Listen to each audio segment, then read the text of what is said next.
This is CBC Here and Now.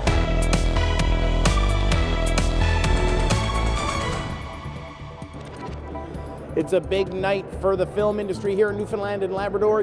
Disney's new Peter Pan and Wendy movie is coming out soon, and they're having a special screening in St. John's at the Avalon Mall tonight. I'll have more details from the red carpet coming up. When families decide it's time for their loved one to move into long-term care, staff takes over. But one long-term care nurse says a chronic staff shortage has made it a struggle to do more than the basics. They deserve that extra bit of attention, and it's not extra.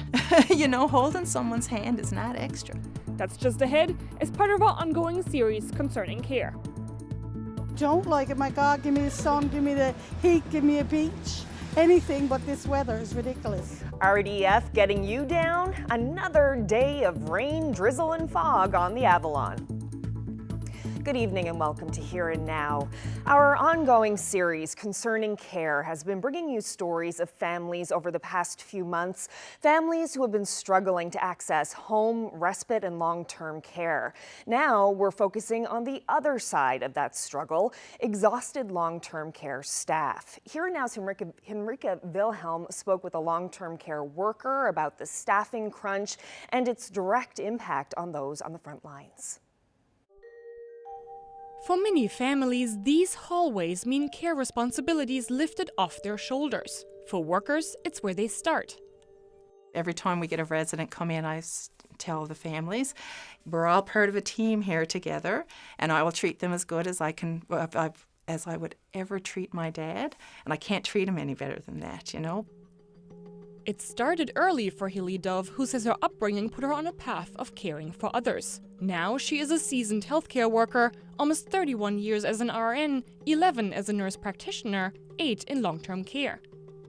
It's joy to be able to provide care to people who have provided care to us all these years. And really and truly, it's the joy of making a difference, To me, it's extremely rewarding because these people become our families. It's not like in acute care, someone's in and out in a few days, you don't really get that connection, but we make such great connections with the families and the residents that every day is worth it. Every single day is worth it, even the hard days. Healy Dove says she's had more of those hard days lately. While she still loves her job, it's changed. Everyone is struggling. And we're all still trying our very best, but we're not doing what we all want to do and what really the residents deserve and need. There's much to be done in a day to keep residents healthy, mobile, and active, and to support those who are more frail. The basics. The extras, which shouldn't be extras, is actually going in and sitting down with someone and holding their hand and trying to have a conversation. And it's that personal contact. And unfortunately right now, where we're so short-staffed and everyone is just trying to do what they can, that extra, which shouldn't be extra, is not always being done. With negative impacts on both residents and staff, many workers choose to move on. Old staff leaves more quickly than new staff comes in. We need to make the jobs more attractive. And let's face it, being more attractive often includes money. We're not martyrs or saints. If you had a better working wage, better working conditions, more work-life balance, and to have that work-life balance, you need the extra staff. So it's really a catch-22. Unions say it's not an isolated story. The majority of long-term care workers are LPNs and PCAs. Of the 4,000 represented by NAPE, about 75% work in long-term care. All LPNs, PCAs, registered nurses, healthcare providers will tell you it's valued work, it's valuable work, but they feel themselves they cannot do the level of care that each resident is entitled to and should receive. NAPE wants a review of the staff-to-resident ratio as part of government's review of long-term and personal care homes. Because of the complexity of care, because of the level of care, the staffing ratios that were determined in excess of a decade ago just does not meet up to the demand of residents today. Meanwhile, the Registered Nurses Union demands a long-term strategy, more focus on worker retention, and 4.1 hours of care daily per resident. Currently, no minimum care hours are nationally mandated, a situation that takes a toll on workers. It's traumatic for them. Every day when you go to work as a registered nurse or a healthcare provider, you go to work with the intention of giving all that you have to give the best care possible to the people in your care. And right now, we're not able to provide that. We need to be able to provide the basics. For now, Healy Dove will continue to try for both residents and their families. I would like for these families to know that personally, I and many of my colleagues do not consider their family and loved ones as beds and as numbers, because I think that is the ruination of us all. These are souls, these are humans, and they deserve our love and commitment and our best. Henrike Wilhelm, CBC News, St. John's. Well, if you or a family member would like to share your story dealing with home and respite care, we'd like to hear from you. You can send us an email at care-struggles@cbc.ca. Well, the National Federal Public Servants Strike is now into its second work week. There are currently 18 picket lines for Public Service Alliance of Canada workers in Newfoundland, as well as one in Labrador. Wages, job security, and remote work are the key issues here. Around 7,000 federal employees are on strike. That has disrupted some government services, like those involving taxes, passports, and immigration. And as the strike enters its sixth day today, the Public Service Alliance of Canada is stepping up its strategy. The union is moving some of its picket lines to strategic locations, likely to add pressure on the federal government. It includes hampering access to ports. More than 155,000 members remain on strike across the country. About 50,000 of those are deemed essential and are still on the job. Well, to sports now. The Southern Shore Breakers are Herder Memorial champions. The Herder is handed out to the province's top men's senior hockey team, and the Breakers beat the Deer Lake Red Wings to win the best-of-7 series yesterday. The Breakers also won the Herder Trophy last year, but it's the first time since 2019 that teams from Western and Central Newfoundland have also competed for the championship. Well, seafood companies in this province are calling on fishermen to untie their boats and begin this year's crab harvest. That's despite a price that harvesters say is unsustainable and will lead to bankruptcies. Here Now's Terry Roberts reports. Every single day that we are not fishing, we are compounding the complexities and the difficulties associated with the snow crab fishery. The association that speaks for crab processors broke its silence today, defending the reduced prices being offered to fishermen. Any business in this province should not be expected to pay for raw material that goes into a finished product you're selling into market at costs above that which you could ever get into the market at this time.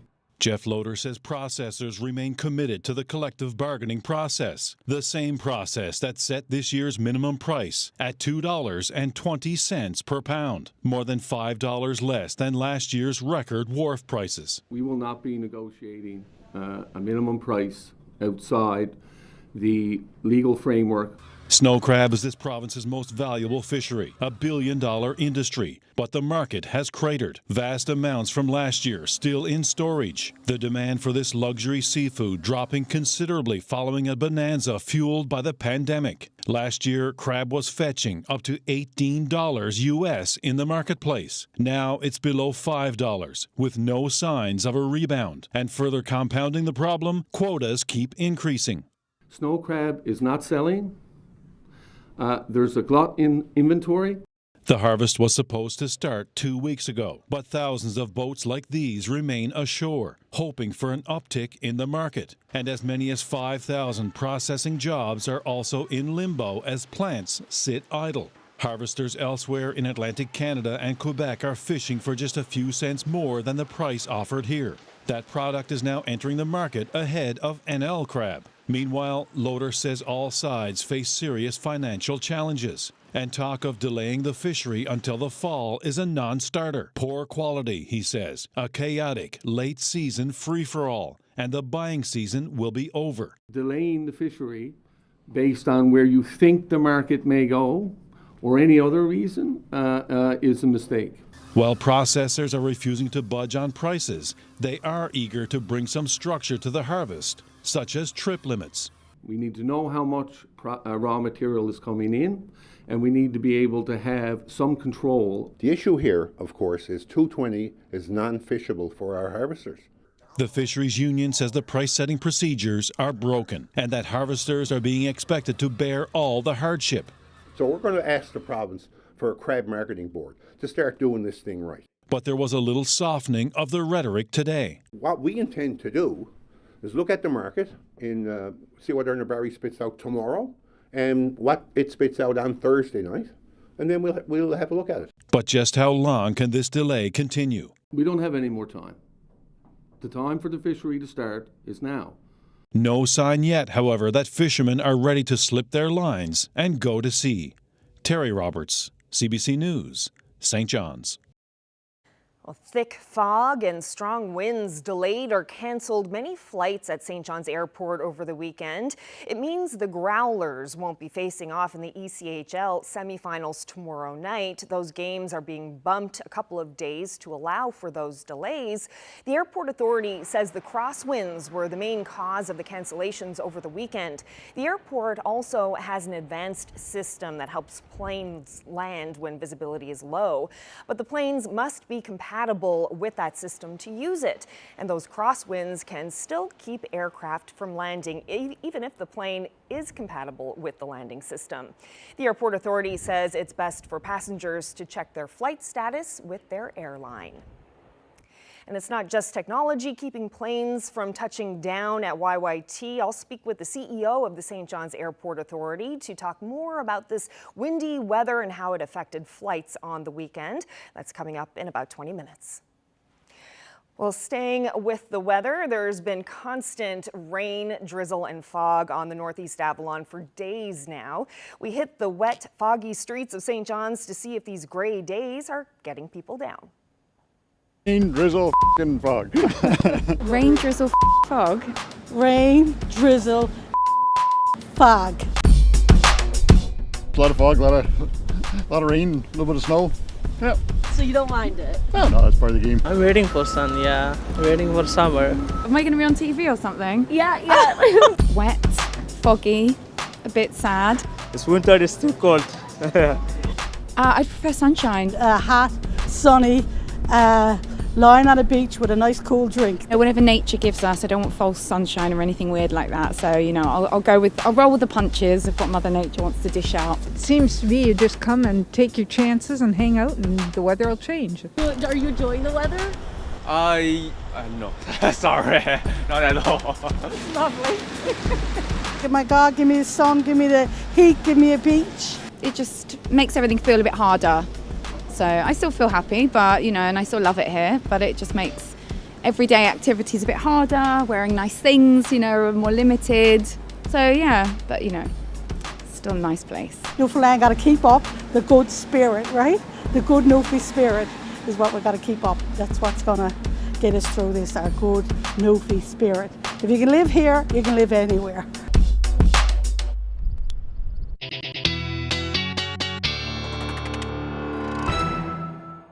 You know that saying where you wait 5 minutes, the weather changes? Well, that's certainly not the case. I believe we're on day 8 of the rain, drizzle, and fog out there today. No different. You can see the Narrows showing that fog beautifully, 1 degree at the moment.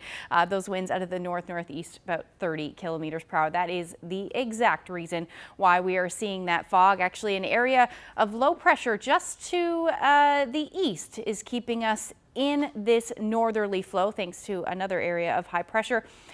Talked about this last week, but that blocking pattern, that omega blocking pattern, still very visible. You can see the reason why it's called the omega blocking pattern is because it literally looks like the Greek letter omega, and that will stick around for a little while longer, certainly as we head into Wednesday. But taking a look at the long range forecast, I still don't see a change in the RDF as we head into the middle of the week and even into next week. Maybe by the time we start off May, we may see a little bit of a change, which may change the winds, and we may see some relief from that cloud cover. But some of us are certainly still going to see the sun.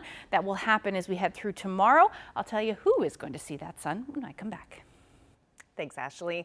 From Newfoundland to Neverland, tonight St. John's audiences will get a sneak peek at how Disney transformed the most easterly part of the province into an out-of-this-world location featured in the new film Peter Pan and Wendy.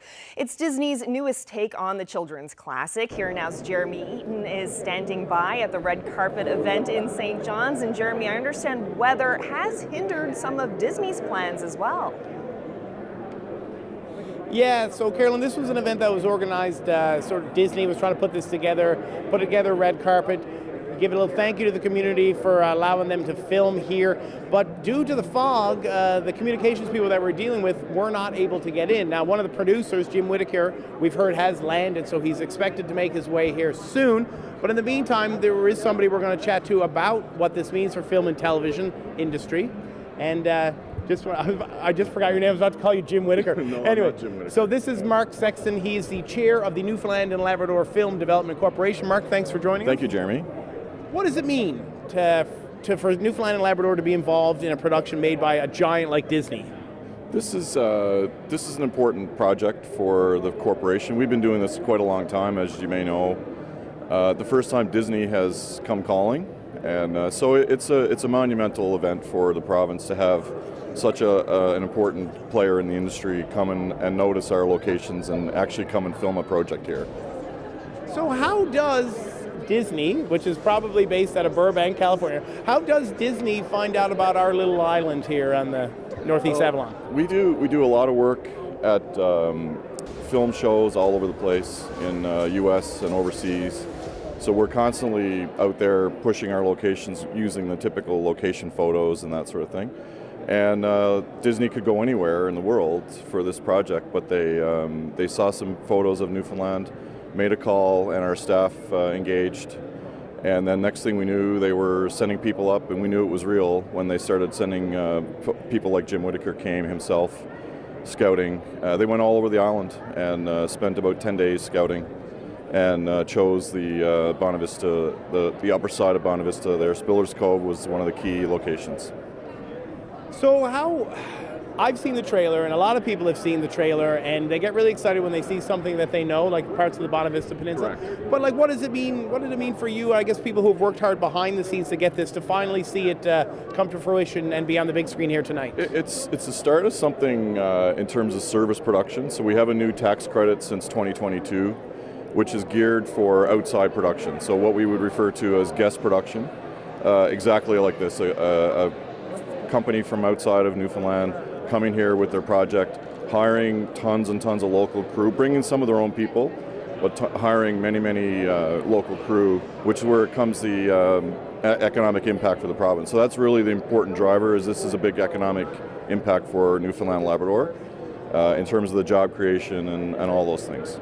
Now we're running out of time here real quick, but I just got to ask you, and I'm putting you on the spot. Okay. Is this something we could see more of? Do you think Disney might come calling? Like, they do have a big reach. Jim Whitaker won't answer that, but he was, the crew, not just Jim, the entire crew were very, very happy with the results here. It's an easy place to film, really nice. They love the air, they love the light, things that we don't think about, and some of the other aspects of the film that just went really well. So I think we'll see more of this, and with the new tax credit that we're promoting, we'll have more opportunities for outside production like this. Well, Mark, I appreciate your time. This is Mark Sexton, the chair of the Newfoundland and Labrador Film Development Corporation. A lot more people have stumbled in. The premier of Newfoundland and Labrador, Alan Doyle, is here, and hopefully Jim Whitaker, who he mentioned might show up. We can have a chat to him. So reporting live from the Avalon Mall on the red carpet, I'm Jeremy Eaton for Here and Now. Thank you. Well, on to another celebration here in St. John's. About 150 Sri Lankans came together to celebrate Sinhalese and Tamil New Year on Saturday. The festivities included food, games, and the lighting of oil lamps. It's a major cultural event in Sri Lanka and means no less to the community in this province. Take a look. This is actually the biggest event in Sri Lanka. So We also celebrate January 1st as our New Year, but this is our New Year. So we celebrate it for 2 days, celebrate it with good food, fun games, and then it's always a good time at the end too. We had a great amount of people. I never thought this is going to happen because usually it's about 75 people. But now as the community grew and then there's so many new people coming in, we are actually about to expect 150 plus faces here today. We are celebrating a very important cultural event from Sri Lanka, which happens in April. It happens in April because April is the month in which, astrologically speaking, there is a movement of planets around the sun, and that's strongly believed in Sri Lanka. And the second reason is because it's the end of the harvesting season. So at the end of the harvesting season, people have a good bountiful harvest and they celebrate that with their families. And this has been happening for generations and generations, have been coming down even for the current day. To me, it means so much because we feel like we have somebody to celebrate things with. Some people are by themselves here. So when you have this sort of events, it brings everyone here, and if you need any support. So I feel like this is a great opportunity too, so that we can get along with others and see like whether they need anything or how they're doing. So I feel like this is the best thing that as a committee that we could do as well. It's important because A, you get together with all your friends and family. Second thing is we show our little children what happened in Sri Lanka and bring part of that heritage and culture to them so that they understand this is what the New Year stands for.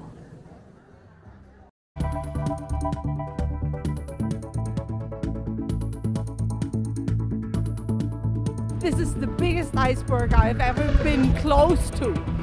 While the wet and foggy weather isn't scaring them off, we'll meet some people who made the trip to the big iceberg in Fairyland just ahead.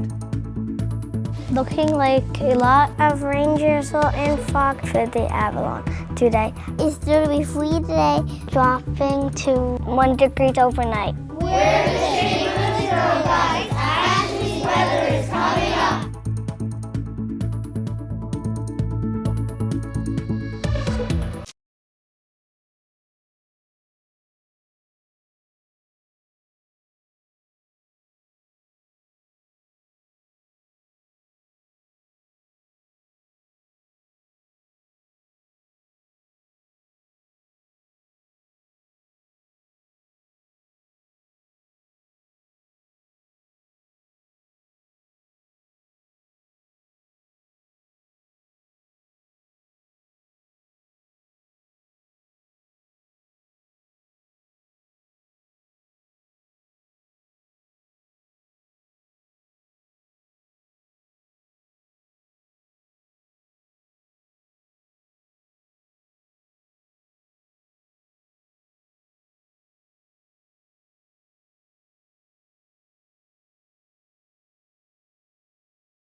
This weather update is brought to you by the Healthcare Foundation Home Lottery. Early bird prize deadline is midnight Friday, May 5th. Order tickets now at hcfhomelottery.ca.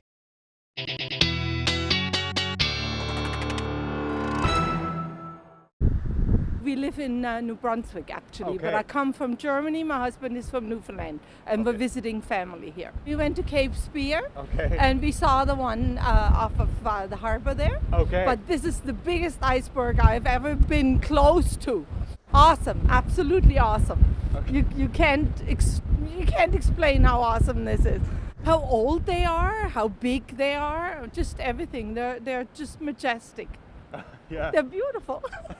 Order me a whale and I'll be in my happy place. Okay, we'll see what we can do about that. Okay. Not too many places you can see the iceberg to come to shore, but Fairlin, they always come to shore this area, so we're up to the cabin today, and so we said drop down to Fairlin and have a look. There's neither one identical. They're all different, and you never know what's going to happen. They could roll over, the piece could break off, and not very often you do see anything like that, and it's amazing. That's why everybody come to Newfoundland, mainly to see something different. We've been all around St. John's area looking for icebergs, and we found this one, so we said come out here today, right? Okay. So is this the best one around then? Oh, well, far as I know, this is the best and closest one for sure. Wow, thanks to video journalist Kyle Mooney for that. A lot of people heading to Ferryland to catch sight of that massive iceberg. Even though we've got lots of wind and rain out there. Yeah, the camera was just shaking. My goodness. Yeah. And a lot of people, I don't know what people are saying to you, but everywhere I go the past few days, people have been saying, Ashley, better order up some better weather for us because this is getting hard. Yeah, don't shoot the messenger. If I could order some good weather, you know it would be sunny pretty much every single day. Sunny and about 20 degrees would be my ideal weather. Nice. But that is not going to happen, at least not this month, maybe in a couple of months for sure. But we are going to hang on to the rain, drizzle, and fog for the foreseeable future. Unfortunately. Let's take a look at where we sat today, though. Temperatures in other parts of the province have been absolutely beautiful. So those of you who are saying, Ash, the sun's over here. Yeah, 11 degrees in Stephenville today, 10 in Burgeo. And up across Labrador as well, seeing some double-digit temperatures. Happy Valley Goose Bay. The hot spot was in Churchill Falls today at 14 degrees. And we do still have that cooler temperature, though, along the northeast coast of the island, but still seeing between 6 and 9 for coastal areas of Labrador. Now, the temperatures currently have dropped just a little bit out there at the moment, hovering around 0 degrees in Twillingate, and still a beautiful night in Burgeo. 9 degrees is where you're currently sitting. So if we take a look at the visibility, I know the visibility has been an issue this weekend with that dense fog. 1.6 kilometers of visibility in St. John's at the moment. Gander at about 4. Otherwise, we're at a limited for the most part. A little bit of visibility down for Cartwright and St. Anthony, but as we head through the night tonight, we are going to see some of those fog patches develop as we lose the sun and continue to see this onshore flow for the most part anyway, across pretty much all along the northeast coast and then up across Labrador as well. You can see as far as the satellite radar is the cloud cover is starting to creep a little bit further south, so anticipating that's going to stick around as we head through the night tonight. Future Tracker doing a pretty good job on that as well, showing that. We're also talking about the potential for a few flurries as we head through the overnight. Some drizzle, and don't be surprised to see some freezing drizzle if your temperatures drop down below 0 tonight, which is a good bet for a good chunk of central. As far as Labrador is concerned, fairly quiet night tonight, but again, we will see some fog patches develop along coastal areas, especially as we get into the evening hours and then towards the early morning hours tomorrow as well. Now, as far as temperatures are concerned tonight, like I said, between 0 and about +1. So if you're hovering around the 0 degree mark or a little bit below, you may see some freezing drizzle, which may make some surfaces fairly icy. I don't see too much, but that risk's certainly there. And then for Labrador, that coastal areas will see those fog patches develop. Generally light winds, that's another reason. And then we'll hang on to those northeasterlies around 20 to 40 kilometers per hour. essentially across the northeast coast of the island. As we head into tomorrow, it'll likely start cloudy, especially through central, but as the day goes on, we should actually see that cloud cover retreat, and we'll see some sunshine through a good chunk of central through the day tomorrow, except again, right along the northeast coast. We'll likely hang on to the cloud cover, but a beautiful afternoon expected across the west coast, south coast of the island, and most of Labrador as well. You may see a few clouds to start the day in Lab West, but as the day goes on, you should see that sun peak right back out. Temperatures likely a little cooler in Lab West than they were today. Temperatures will be hovering between 2 and about 5 degrees along the coast. Further away from that, 8 to 12 should be the daytime high. Certainly going to see some sunshine, at least a few peaks of sunshine for the southern Avalon as we head through the day tomorrow. Temperature around 1 degree for Twillingate, but a little bit warmer the further away from the coast you get, so about 4 or 5 degrees, 5 or 6 degrees, and then really along the south coast, 10 degrees in Harbour Breton tomorrow. Should be a nice day. Going to keep that temperature a bit cooler in Port aux Basques. You should have around 6 degrees, but a little bit further north than that, your temperatures should reach the double digits, more like 11, 12, 13, especially as you head towards Corner Brook, Rosemorne, and then the northern peninsula as well, 5, 6 degrees. Cloud cover sticking around, but you'll likely see a few peaks of sun in the mix as well. Now for Labrador, the rest of Labrador anyway, Happy Valley Goose Bay looking at a beautiful afternoon. 11 degrees, lots of sunshine, even Churchill Falls, you'll look at that temperature, but again, going to keep your temperature a bit cooler for Lab City. If you see a bit more sunshine, we'll probably see a few more degrees other than that. But that's your forecast for tomorrow. We'll talk about what's going to happen for the rest of the week. I think you can guess, but I'll have that coming up.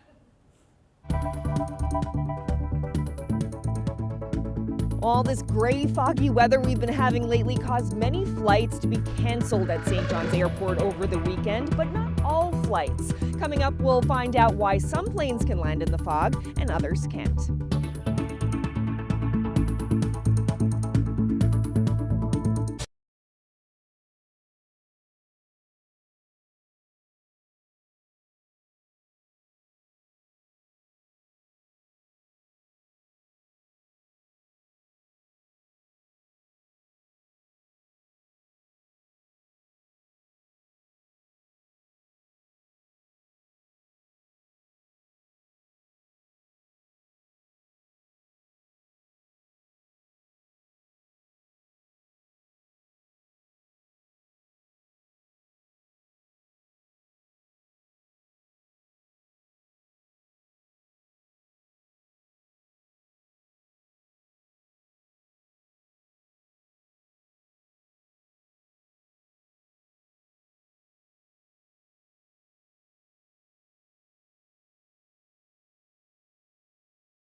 Well, it was a disappointing weekend for many travelers trying to fly to St. John's International Airport. Low visibility from all of the rain, drizzle, and fog we've been having meant many flights were canceled or postponed over the weekend, but not all flights. So why can some planes land in the fog and others can't? Joining me now to talk more about that is the CEO of St. John's International Airport, Dennis Hogan. So first of all, can you talk about the situation over the weekend and how many flights were affected by the weather? Sure. So beginning Saturday afternoon, we started to see flight cancellations. There were approximately 16 flights that were canceled. A couple of those were actually diverted from attempting to land here at St. John's Airport, but 16 would be the number that were impacted. Yeah. So 16 flights out of how many? Well, there were actually 16 flights, an equal number, that did land here at the airport, but those were predominantly small turboprop aircraft, which have more latitude when it comes to landing in adverse weather conditions, including high crosswinds, which was the major cause of the cancellations for the other flights. Because, yeah, that's kind of a curious thing that some people have been asking about. I know someone who had a flight booked on Air Canada yesterday, but that was canceled, but then they managed to get a flight in on WestJet. So why is it some flights can get in and others can't when there's low visibility? Well, the primary reason for that is the larger aircraft, such as, say, an Airbus, would have different requirements that need to be in place for landing. The smaller aircraft, those turboprop planes that I mentioned, have more latitude in the conditions in which they can land. So there would have been restrictions on these larger aircraft, even with the Cat 3 system, our instrument landing system, which enables aircraft that are equipped with compatible information to land in low visibility conditions. And on that, you know, it has been about 7 years since that Cat 3 system was installed. $38 million, I think it cost back then. How has that system been performing? It has performed extremely well. So you're right, it has been operational now for about 7 years. And what it does allow is for aircraft to land in lower visibility conditions that otherwise they would not be able to do. I should add that the Cat 3 instrument landing system actually has three core elements or components. So one is the hard infrastructure that was installed here at the airport. But in addition to that, aircraft need to be compatible. They have to have compatible equipment in order to be able to utilize the Cat 3 system. And the third element is that pilots and flight crew actually have to have the right training in the Cat 3 system. And that may not be the case for all aircraft. How often do you come across that where either the staff isn't trained or the plane itself is not compatible with the system? Well, most modern aircraft and most of the jet aircraft would have that level of compatibility, but there would be a percentage, I'm not sure exactly what number that would be, that would not have the compatible equipment or the appropriate training, but that number is getting smaller over time. And the key thing to keep in mind with the Cat 3 system is that it does greatly improve the ability to land in low visibility conditions, particularly when there's rain, drizzle, and fog, which we're quite familiar with here in St. John's. But one of the primary issues for the cancellations over the last couple of days has been the high crosswinds. So the low visibility in combination with crosswinds that were just too high for these larger aircraft to land meant there had to be some cancellations for safety purposes. So it wasn't necessarily that the planes weren't compatible with the system here. That's right. Even with the system in place, it's really those crosswinds which were coming across the runway at various angles that really made the conditions unsuitable for landing. And that's really why we ended up with the number of cancellations we've had since Saturday afternoon.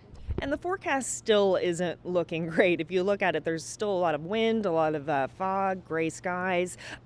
What are your expectations for this week? Do you think any more flights might be canceled or postponed? Yeah, I think the weather conditions are improving to the level that we will likely not see the same level of cancellations that we did on the weekend.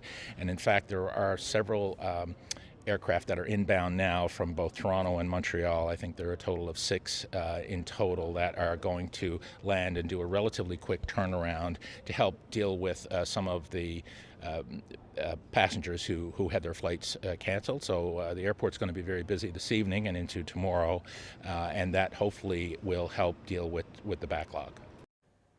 Well, staying at the airport, Ottawa has introduced a new round of legislation to improve airline passenger rights. This after a record number of complaints from disgruntled travelers about delays, cancellations, and compensation. CBC's Sophia Harris has the details. The transport minister says he's going to make it easier for air passengers to claim compensation for flight delays by putting them in the driver's seat. It will no longer be the passenger who will have to prove that he or she is entitled to compensation. It will now be the airline that will need to prove that it does not have to pay for it. The current rules mandate airlines only have to pay compensation up to $1,000 if the flight disruption was within the airline's control. Since the regulations took effect in 2019, thousands of passengers have filed complaints with the Canadian Transportation Agency, claiming they've been wrongly denied compensation. Now, the minister says he's closing the loopholes airlines have used to avoid paying up. There will be no more loopholes where airlines can claim a disruption is caused by something outside of their control for a security reason when it's not. The proposed changes include mandatory compensation for all disruptions with few exceptions, new requirements for delayed baggage and flight refunds, increased maximum fines to $250,000 for airline violations, and a streamlined CTA complaints process. Currently, the Canadian Transportation Agency is facing a backlog of 45,000 complaints. Under these amendments, the CTA would clear air passenger complaints sooner by replacing its current adjudication process for resolving disputes with a simplified process. There is a real possibility that we may see fare increases. This industry spokesperson isn't happy with the proposed changes. He warns airfares could go up due to increased costs and that passengers may still experience long flight delays. The announcement today doesn't address anything relating to improving the overall air travel experience for passengers, which is what passengers care most about when they go to book a flight. Nothing about airport infrastructure improvements. The government says the new regulations will take effect at the earliest opportunity. Sophia Harris, CBC News, Toronto.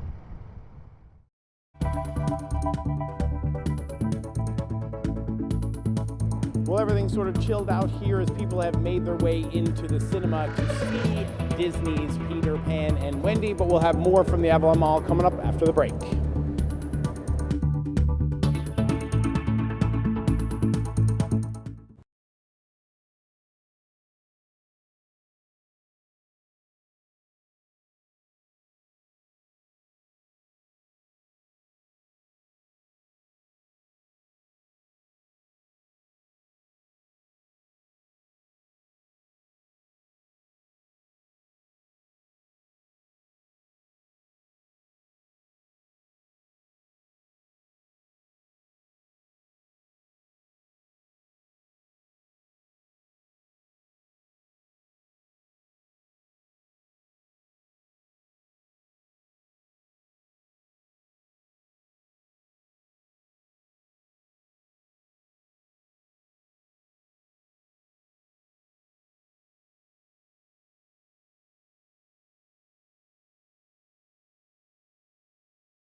Thousands of sci-fi lovers got a chance to geek out over the weekend for the annual Sci-fi on the Rock convention in St. John's. There were science fiction stars, comics, cosplay, even an orchestra.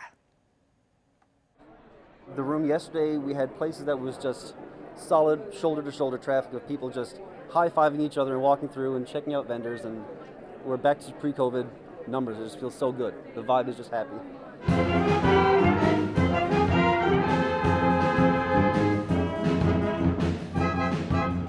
It's been fantastic. You know, being post-pandemic, this has been really, really good. I mean, everybody is itching to do these things. We haven't been able to do it, right? So, and now to see the community come back together again, it's astounding. And it has been very good for the community and very good for the business.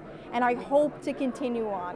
when I was a child, there was none of these events kind of thing. If I liked something, I might know one person in school that enjoyed it, but I couldn't really kind of reach out to meet another group of people. Here you can show up and talk about a random TV show or a random comic book. Someone will overhear you. They'll come up and talk to you about it, and all of a sudden you have 5 kids over in a corner eating fries together talking about their interests. And it's just great to see the friend groups come together. Then next year you'll see them again, and they have costumes, and they're all helping each other build things, enhancing their sewing skills. It's just an amazing exchange of skills and interests, and I just love seeing it and bringing everyone together.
So that's Hollywood for you. We were supposed to do a live interview with Jim Whittaker, the producer of Disney's Peter Pan and Wendy, but he had to get in so they could start the movie, or else it was going to shut down. But here is a bit, it's going to shut down because it's time sensitive, because it's on under lock and key. So here's a little bit of Jim Whittaker and my conversation earlier on the red carpet here at the Avalon Mall. Jim, what's your role with Disney? Producer on Peter Pan and Wendy. So Jim, how does a company like Disney find out about a place called Newfoundland and Labrador? Well, it starts with the creative. Our director was interested in a Neverland that looked like Newfoundland ended up looking like and looks like, which amazing cliffs and pebbled beaches and ocean as far as you can see.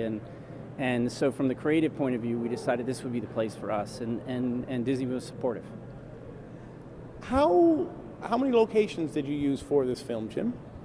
Well, we were in Vancouver for a lot of it, and then around here in Newfoundland, I would say probably 6 to 8, roughly. We were up in Buena Vista, we were at Cape St. Mary's, we were in a number of places around the province, and Spiller's Cove, and just had a great, there's such a diversity of different looks, and we could use them for the film, and so we tried to use them as much as possible. You got to spend some time here, I understand. What was that experience like for you, Jim? It was great. I mean, I was particularly, I just loved everybody here. I mean, they're so kind, and they were also supportive, and the crews were really talented. It was a great experience. So. Now, we've been asking a bunch of people, but they said I had to ask you, is this sort of a one-off, or could we see somebody from Disney or another film production by Disney be done here? That's up to them, but I hope so. I really do. I mean, this was certainly a great experience for us and for them, and so I can't see why not, but it's on a film-by-film basis. Prior to this, have you had any experience with Newfoundland and Labrador before this production? It's my first time being here. Although I did grow up in Nova Scotia for a period of time, and so the Maritimes are in my blood. So. In 2010, you produced the 2010 film Robin Hood, I believe. Yeah. Yes.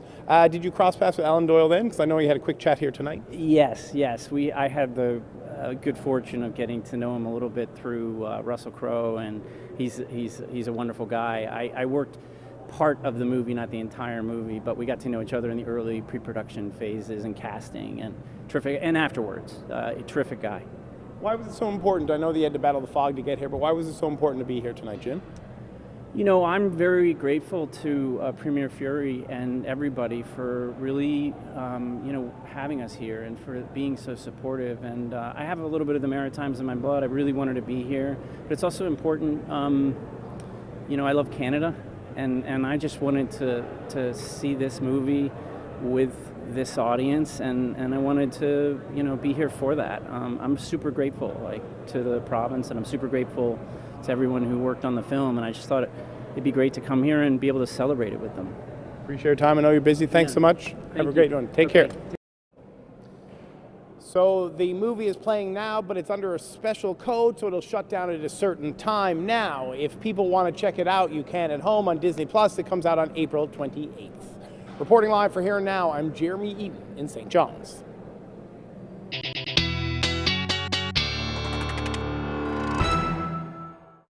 Well, speaking of movies and movie theaters, have a look at this. A movie theater in Alaska had a surprise visitor when a moose wandered into the cinema without a ticket. Without a ticket. In the end, the animal wasn't too interested in staying for the show, but after snacking a bit and looking around, it made its way back outside.